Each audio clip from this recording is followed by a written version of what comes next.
All right, guys, let's go ahead and get to this Impact reaction. You know what? I made a tweet a couple nights ago. I think it was Thursday night. I watched Raw, Dynamite, and Impact this week, and I felt like all three shows were fairly boring. Nothing really exciting happened on any of the shows as far as wrestling wise. There was a good wrestling match on Dynamite. They had Kenny Omega versus Brian Cage, and no, Will Ospreay versus Brian Cage, and that was a pretty good match. I don't think they had any great matches on Raw. They had some decent matches, but then ultimately that was a heavy talking show, and the only thing exciting that happened on that show was the Cody and CM Punk confrontation, and that was probably the best thing I saw all week.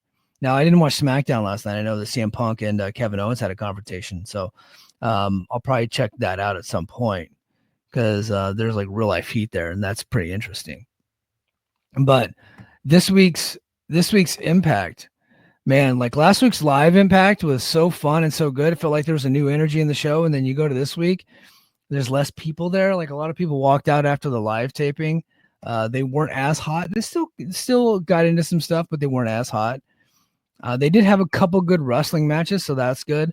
I thought they had some really awful backstage segments, and we'll get into that.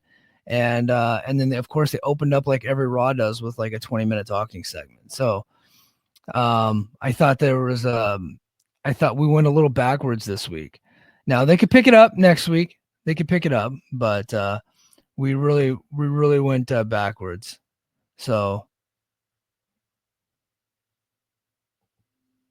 crazy. Okay, sorry, I was something popped up. Okay, so the Nemeths kick off the show this week. So they do the big intro, and out comes Nick Nemeth. He's opening the show. He said Genesis was a hell of a night for TNA. Unfortunately, not a great night for him. He begins. He makes no excuses. Joe Hendry was the better man, and now Joe Hendry is the TNA World Champion. And he says so in 2025, he plans to get the world title. And as he tries to continue, he's cut off by my brother. So I thought he was going to get this thing over, the my brother thing. And it is like pretty annoying. It's pretty annoying. And it's like, I think he's getting some heel heat. But the way he says it, it's like you can tell he's trying to overemphasize the my brother and it doesn't come off naturally. When he first started doing it, it came off naturally, but now he's just trying to interject it into certain things because somebody picked up on like, hey, I think this could get you over. So now he's oversaying it and it no longer seems natural. You know how like Vicky Guerrero will come out and say, excuse me. The way she did it came off natural, right? And Alicia Edwards, when she's like, you want to know something? Like that, like she's saying it in the right times. He just keeps repeating my brother, my brother, my brother over and over again when he really only needs to say it once or twice in one of these segments at the appropriate time. But he's just trying to interject it in spots where it doesn't make sense to have it. Okay. Because he's trying to get it over. So I was like, I thought he was going to get it over, but now I'm like, kind of like someone needs to kind of teach this guy. And he's been around a long time. He should know better, but. So anyway, he's cut off by his brother, and he says that Nick got robbed and Hendry got lucky. He goes on to call Hendry a poser and a two-pump chump. He tells Nick he's even better if he's too modest to say it. Anyway, they get all they end up getting cut off by AJ Francis and KC Navarro. Francis says, allow me to reintroduce myself. And dude, you're not LL Cool J, bro. Come on. And you're not Jay-Z. Well, he didn't continue with HOV, we can say that much. He says he's not there to talk to Ryan. He's there to talk to the Nemeth brother who actually matters. Anyway, this goes on for a while, and now they're going to have a match later in the evening. Santino Marella, whom I'm just completely over, by the way. Like, there's too much Santino on these shows. He comes out, and he makes the main event. So funny is this was actually taped before the live show went on the air. So they did a explosion match, and then it went into this week's Impact. So they did a few segments for this week's Impact before the live Impact for like an hour, and then they go into the live Impact, and then they follow it up with the rest of the taping for tonight, except for the Mustafa Ali match, which was actually taped on Friday night. So they do things like way out of order. It's kind of interesting. Backstage, Jim Miller standing by with the liaison, Ariana Grace. When up walks Tessa Blanchard. Grace introduces herself to her in bubbly fashion, and Blanchard tells her that she doesn't tell her what to do. Grace insists they're on the same team. Blanchard blasts her for playing dress up and having everything handed to her, saying she's, calling her Nepo baby, which is pretty funny coming from Tessa. Grace runs off crying. That's right. Go. Tessa taunts.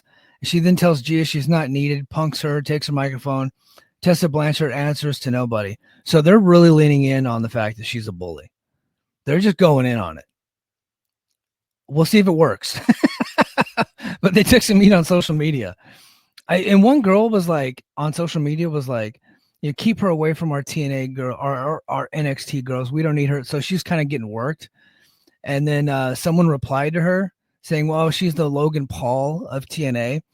And she said, oh, Logan Paul's made his mistakes, but she is way worse than Logan Paul. And I was like, bro, Logan Paul is bad. Like, he's done a lot of awful shit.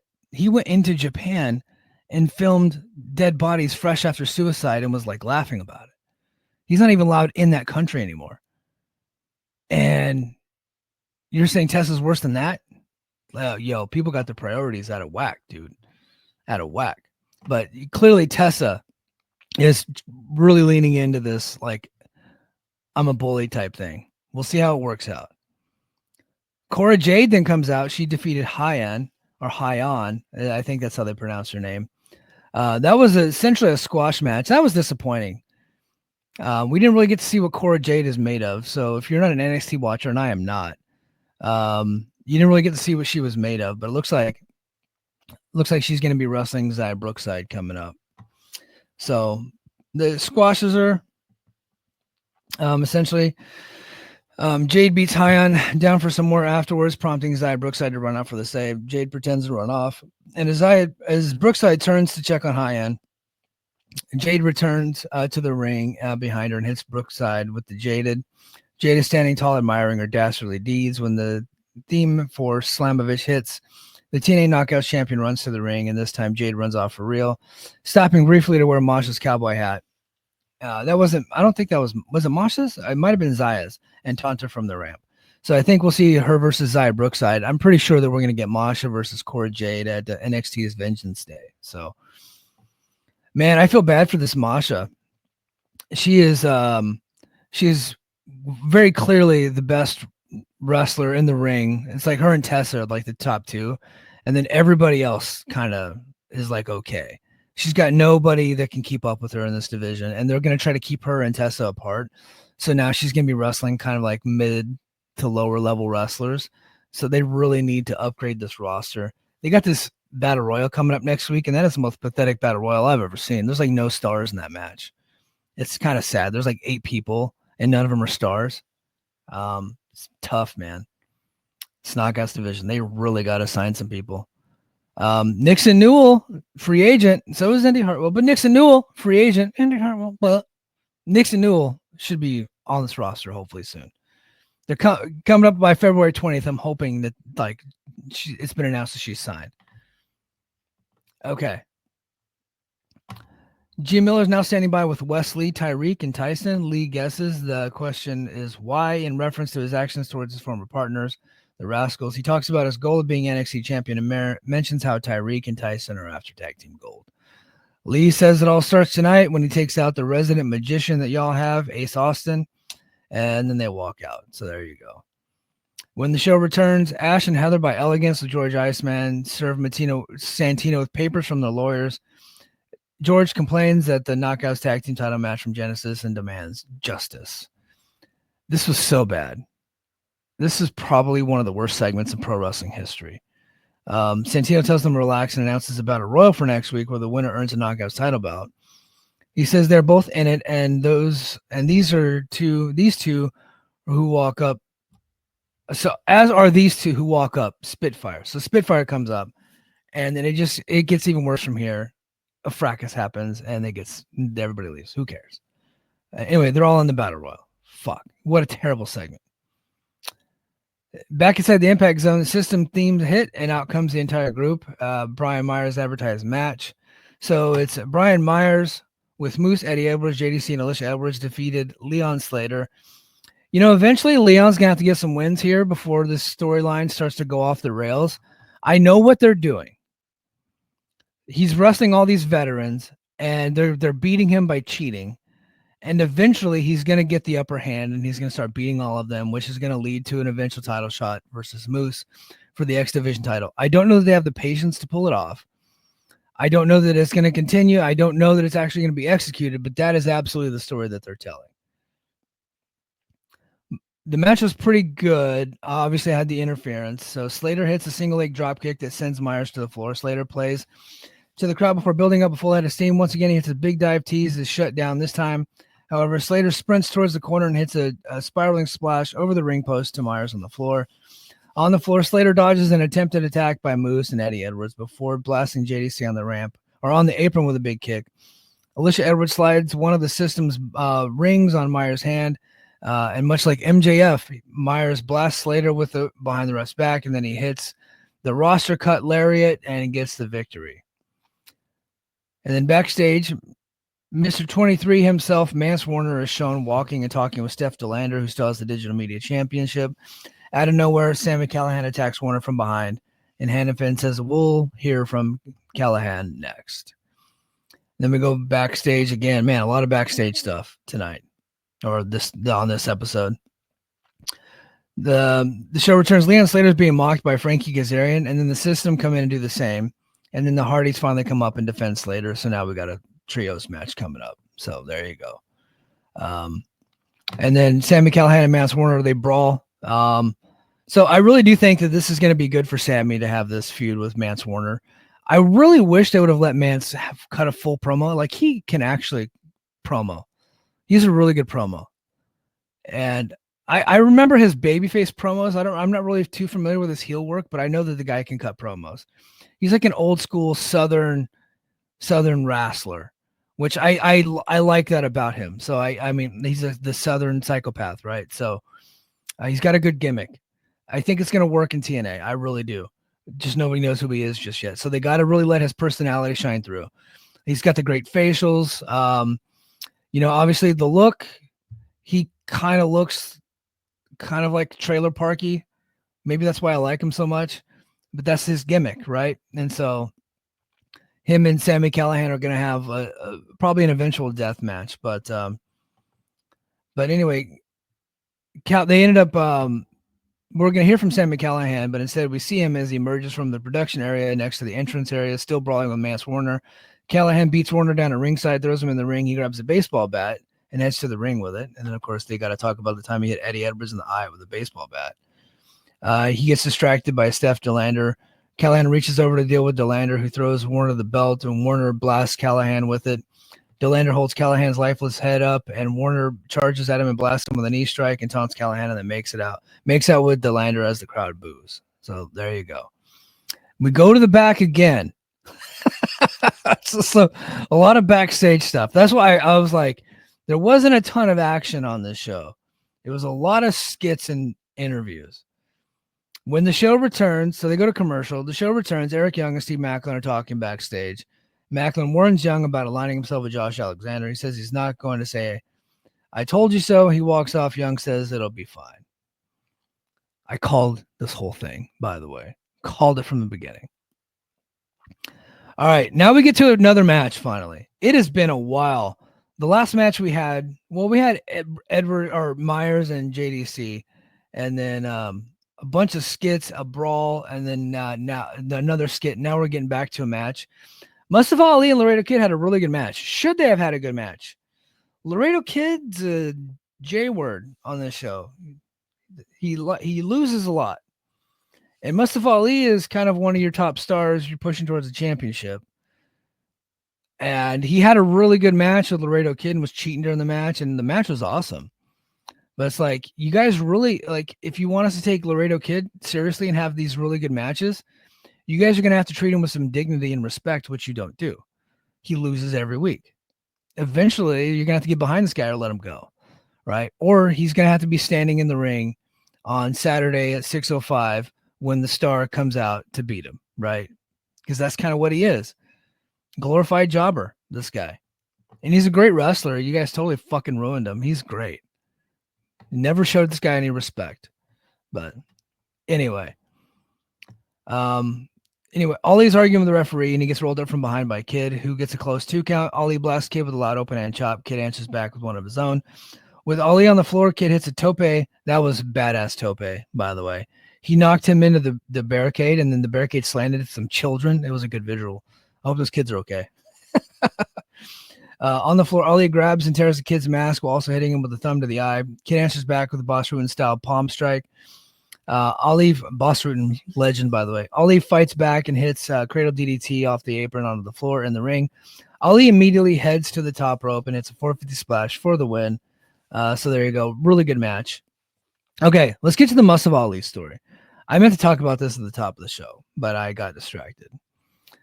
So Thursday, or let's go back to Wednesday. Wednesday, the TNA Twitter announces that there will be some breaking news on Sports Illustrated with John Alba on Thursday at 11 p.m. Eastern Standard Time.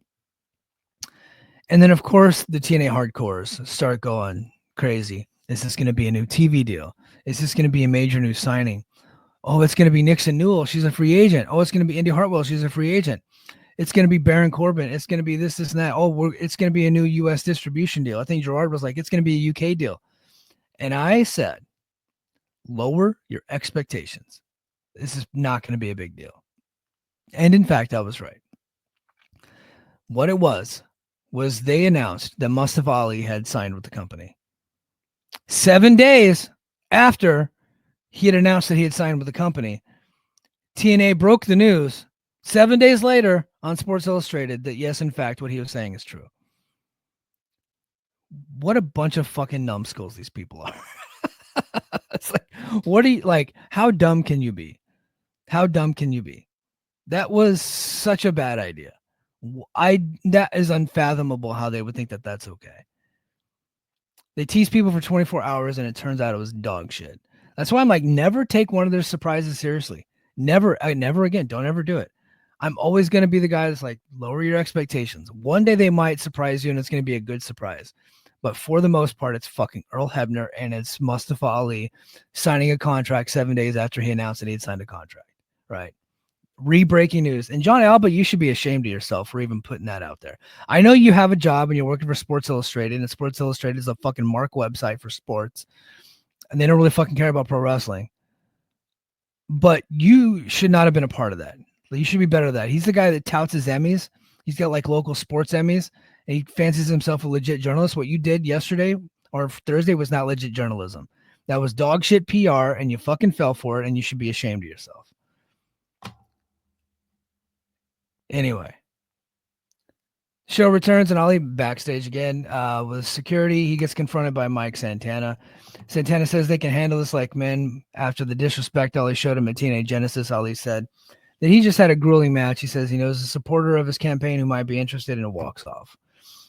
So they don't have another big show for 2 months. And Ali is not going to be in Orlando at the live taping, at the live shows in Full Sail. He's going to be in Qatar, and so is Nick Nemeth. So I don't know when they're going to pay off this Santana. Maybe last till Rebellion. All right, so we probably get to the highlight of the night. We got like a good angle. We got a good angle out of it. The Northern Armory, Travis Williams and Judas Icarus, and Eric Young and Josh Alexander fight to no contest.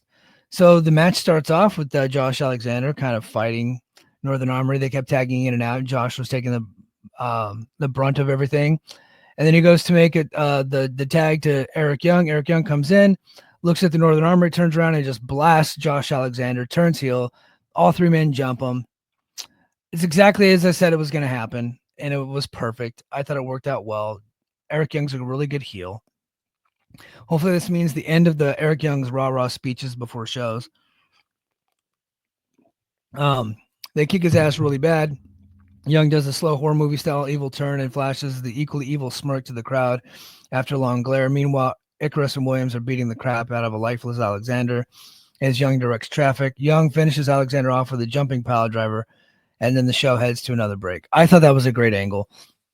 and they go to a break, and then they come back and they don't really talk about it much. So they really need to get this angle over huge if they're trying to make Young into one of their top heels, because he just turned heel on the previous top heel in the company. I know some people say Moose was, but I thought that the best heel was Josh.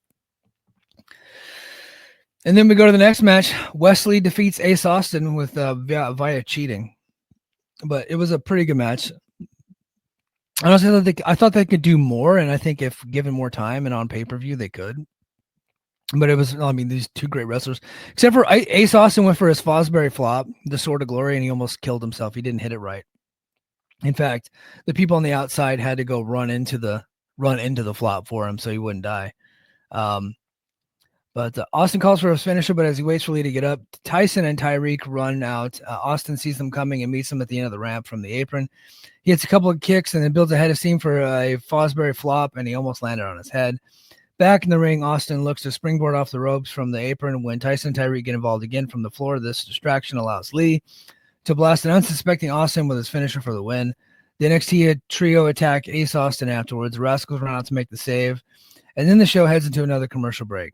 So I get the feeling that is going to be the match at Vengeance Day. It would be a trios match. Ace Austin and the Rascals versus Wesley, Tyson, and Tyreek.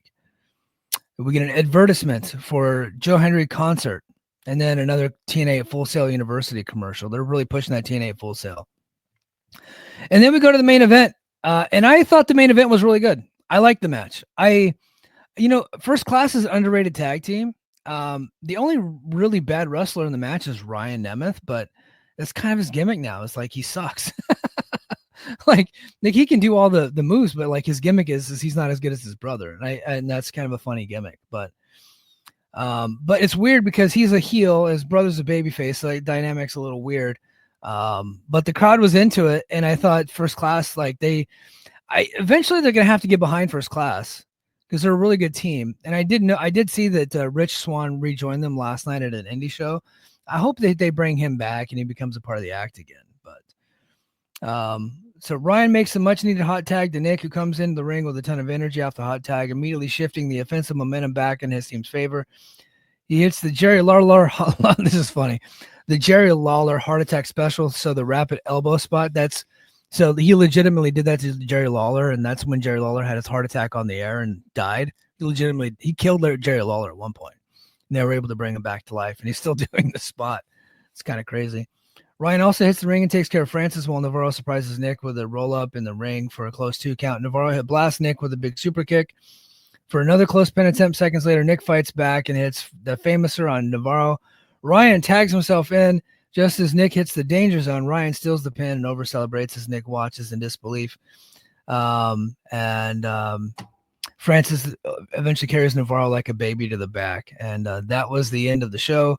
Next week, a TNA Knockouts number 1 contender battle royal with 0 stars in the match.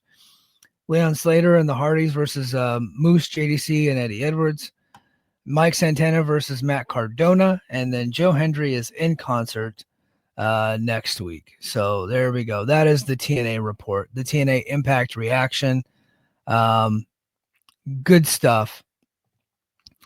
But all right, guys, let me get to the chat, and then we're gonna call it good.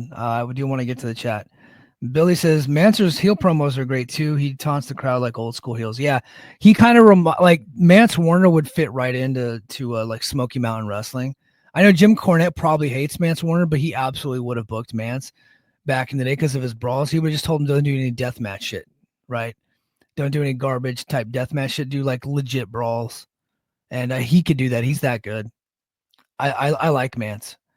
He's just not a star yet, but I think he will be. I think he'll get over in this company. Ios says good match between Ali and Laredo. Yep, absolutely. Ali and Laredo was 6 minutes of awesomeness. I agree. I thought it was really good. Ios says Mike scolding Alba. I just expect more out of Alba, but I think Alba wants to be part of the show. Like he's done some like work on independence, like as an on-air talent. I think that's his ultimate goal. And so it's like you can't have 1 foot in and 1 foot out. It's like you either want to be a journalist or you want to be talent, right? You can't be both. Okay. and him kind of playing along with TNA. And then the whole interview he did with Ali was in kayfabe. Like, it was an in-character interview on Sports Illustrated. It's embarrassing. So I wish the Northern Armory would go back to the name Sinner and Sate. I know it's a key Canadian EY group, but I doubt it. I think they should just be called the Armory. I think it should be called the Armory. That's what I would say. I honestly, I'm not a fan of Sinner and Saint, because I'm looking at them like, which one is Sinner and which one is Saint. But I like the Armory, Judas, Icarus, and Travis Williams. I think they should just be called the Armory. That's what I would call them. IO says they could be building matches for the live Full Sail too. I guess they could. We haven't seen any announcements for that. We got 2 episodes left before they go live, but we just haven't seen it. It's like Bret Hart teaming with his other brother, not Owen. The Fosbury flop is a dangerous move. I wish Ace would use it more sparingly. I agree. Gonna mention something of Jake Something's injury. Oh, yes. Okay. Yes, Jake Something is hurt. Thank you for reminding me, Billy. I almost kept it to an hour. So no, thank you for reminding me. But I don't know what his injury is, but I think his dog also is going through some stuff. So he's got to take care of his puppy. But he just relinquished the Deadlock Pro Wrestling title. He's no longer the champion there. He took to Twitter and said he's got to go away for a while. And it looks like he might have finished up with Impact or TNA. He did not even thank TNA in his tweet. He did thank DPW, but he says he might end up having to have surgery or something like that. So it looks like he's gone for a while. I'm not going to say what he did at the taping, but he was built up for a big match, and it looks like that might have been a send-off for him for a while. But it wouldn't surprise me if he shows up on those the Maple Leaf Pro Wrestling shows. They did announce some shows. I can't remember the dates, but they got some shows coming up in Windsor, and then of course they booked the Maple Leaf Gardens, which is a big deal. It's like a 3,000 to 5,000 seater. So I would assume Jake's gonna be a part of those, but it depends on the severity of his injury. So I don't know what the injury is. I don't know what he's got to have surgery on, but yeah, it looks like Jake Something's gonna be out for a while, and he may have, I don't know. He may have actually finished up with TNA, so we'll keep an eye on that. But thanks, Billy, for reminding me of that. All right. That is going to do it for me this week on Brace for Impact. Thank you guys for being here. I really appreciate it. If you're watching on YouTube, hit the like button, comment, subscribe, and think about becoming a Patreon subscriber. Go to patreon.com/the Mike and JD Show. The link is right there on the screen. It's $5 a month. You can watch this live with me, comment, harass me. Just if you're an Eagles fan, just try to keep your Eagles stuff to a minimum. Billy, I don't know why I'm friends with so many Eagles fans. Billy's an Eagles fan, Godilla, Pat, and even Dobby the Brain Heenan, all Eagles fans. Dobby and Pat actually live in Philly. Billy lives in Philly, and for some reason, Illa is an Eagles fan, and he lives in Massachusetts, and he hates the Patriots. It's weird. Something's going on with Illa. I don't know what's going on with that guy, but yeah, I think he might have became an Eagles fan like 2 years ago. Now that I think about it, I can just sense the DM incoming from Illa, by the way, talking shit. So, but anyway, I just hope that during the Super Bowl, both teams lose. I hope Pat Mahomes gets turf toe and cannot finish the game, and I hope that Nick Sirianni was talking shit and he runs into Big Dom. They conk heads and they're both escorted out of the building and they can't finish the game. Not want anybody permanently injured. I don't want anybody to die, but I just hope that everybody is worse for wear afterwards. And I hope that nobody is happy. In fact, if you're my friend and you have a favorite football team that's other than the 49ers, I never want you to experience happiness. I'm that kind of football fan. So, but all right, guys, that's going to do it for me this week on Brace for Impact. And until next time. Mahalo. Brace for impact,